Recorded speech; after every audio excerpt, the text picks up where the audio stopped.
It's finally time to put all that stuff back together. For the most part, it is the reverse of disassembly, but if there is some special step, I'll be sure to describe it. So I'll try to speed through the footage as fast as I can since I know everyone's getting impatient and they want to see my car start up. Anyway, the first thing off the checklist is to reconnect the coolant outlet hose at the back of the cylinder head. As you are going through these hoses, I strongly suggest that you replace the clamping collars with new ones. I would also recommend you replace the coolant hoses themselves. Those 20-year-old hoses typically are on their last legs anyway.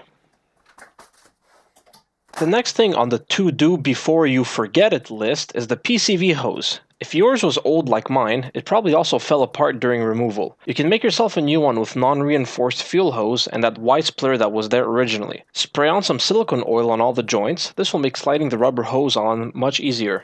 Although it doesn't need to be clamped, you might not be able to get the engine block end on all the way since access to that nipple is fairly limited. It should go on at least 3/4 of the way though, and then you can put a small clamp and clamp it out just to prevent it from ever falling off.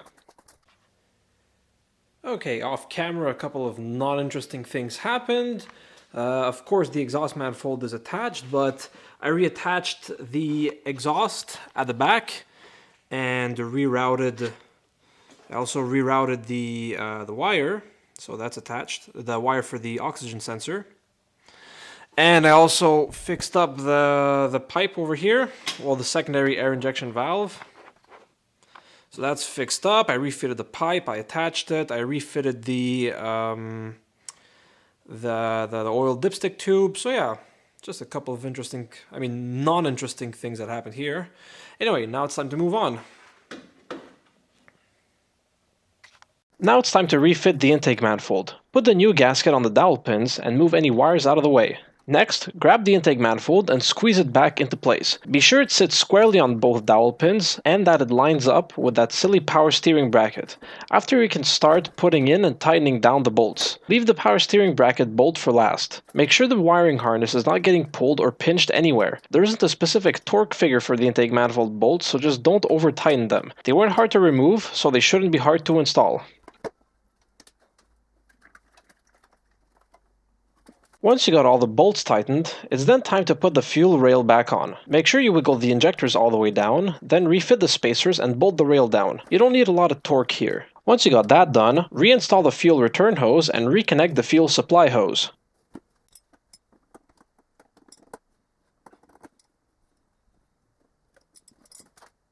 Of course, I didn't film myself doing it because whatever, but now's a good time to reattach the secondary air injection pump because it's easy to forget. You know, you might take that long wire, just put it down there and say, okay, I'll connect it later, and then you forget about it. So now's a good time to do it. It's not going to get in the way of installing the chain tensioner, so it's not a problem to have it in.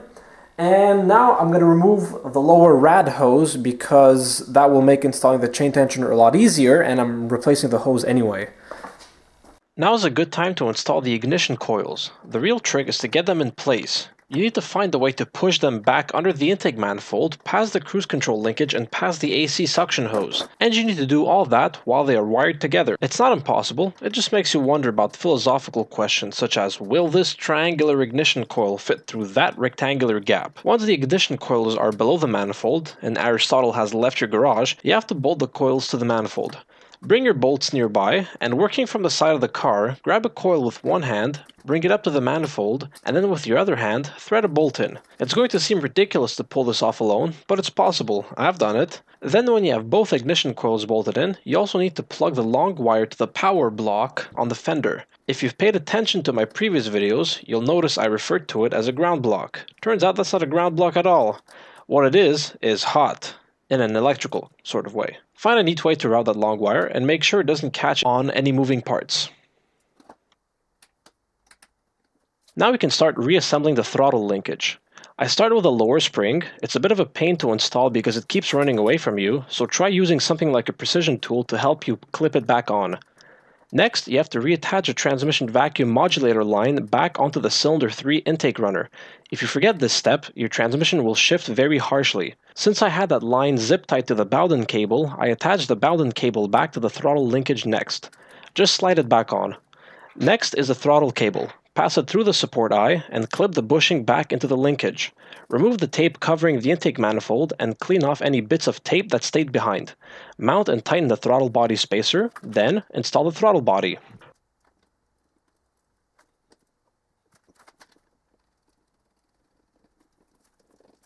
One thing that you'll notice is missing is the rear engine lift attachment point. I should have installed that while I didn't have the fuel rail in, but I forgot. I did put it back on afterwards, but I wasn't able to fully tighten one of the two bolts. Oh well, I don't have an engine lift anyway.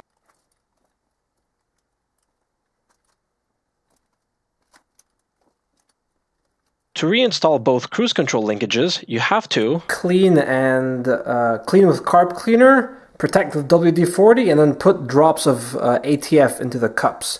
Now, two more things I'll do. The SD card in my camera is filling up and it's going to die anytime soon now. I'm just going to install the linkage and the spring, and that's it.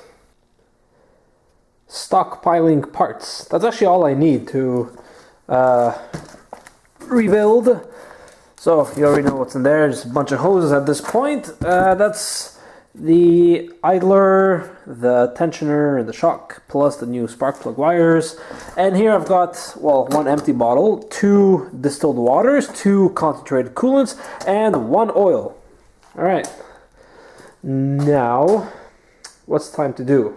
Right, let's just take a quick look over here at what's going on. Manifolds on and cleaned. I've bought some new vacuum hose for this part, which was really old and leaky. So that's good. Time to reassemble the harness and then do the part that nobody likes.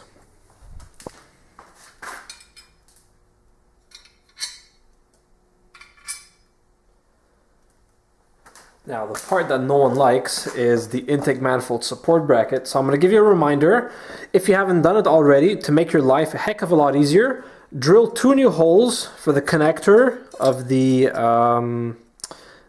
idle speed control, for the idle speed control harness, which goes to the throttle body, and thread them so that securing the connector becomes a lot easier. So be sure to do that.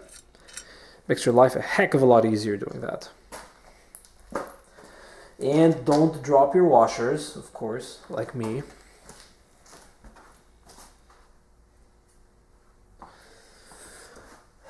Fuck.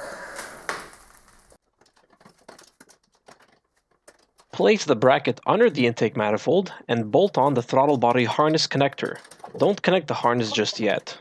As for bolting up the manifold support bracket, my advice, start by threading in the big lower bolt at the engine mount.